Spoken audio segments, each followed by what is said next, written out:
Top quality और consistent performance के लिए सिर्फ सिल्वर पंप। टॉप क्वालिटी और कंसिस्टेंट परफॉर्मेंस के लिए सिर्फ सिल्वर पंप, नाम याद रखना।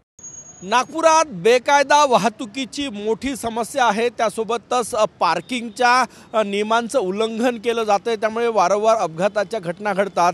यावर समाधान शोधावं म्हणून नागपूर पोलिसांनी वाहतूक मित्र नावाचा उपक्रम सुरू केलेला आहे। कुठल्याही नागपूरकरांना बेकायदा वाहतूक दिसली किंवा इल्लीगल पार्किंग दिसली की इतर काही वाहतुकीचे नियम तोडताना दिसले तर त्याचा फोटो काढायचा, त्याची माहिती द्यायची आणि एका व्हॉट्सअप नंबरवर जो पोलिसांनी व्हॉट्सअप नंबर दिलेला आहे त्यावर संपूर्ण माहिती पाठवायची।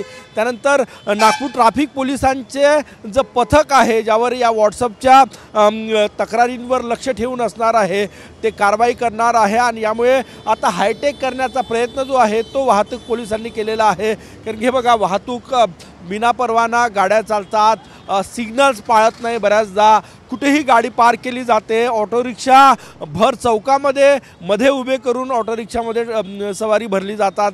या सगळ्या समस्यांचं निवारण करण्यासाठी आता ट्रॅफिक मित्र हा उपक्रम नागपूर पोलिसांनी सुरू केलेला आहे आणि यानुसार नागपूरकरांना तक्रार करायची आहे। ज्यांनी वाहतुकीचे नियम मोडले त्याचा फोटो काढायचा आहे, त्या ऑटो रिक्षा असो गाडी असो, आणि संबंधित माहिती पाठवायची आहे की कुठे हे नियमांचं उल्लंघन झालं।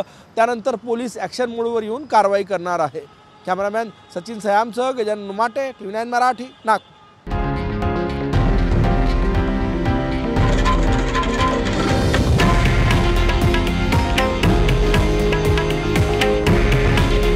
हे आहे देशातील नंबर 1 न्यूज नेटवर्क आणि आपण पाहत आहात TV9 मराठी। काळजी तुमची, हित महाराष्ट्राचं।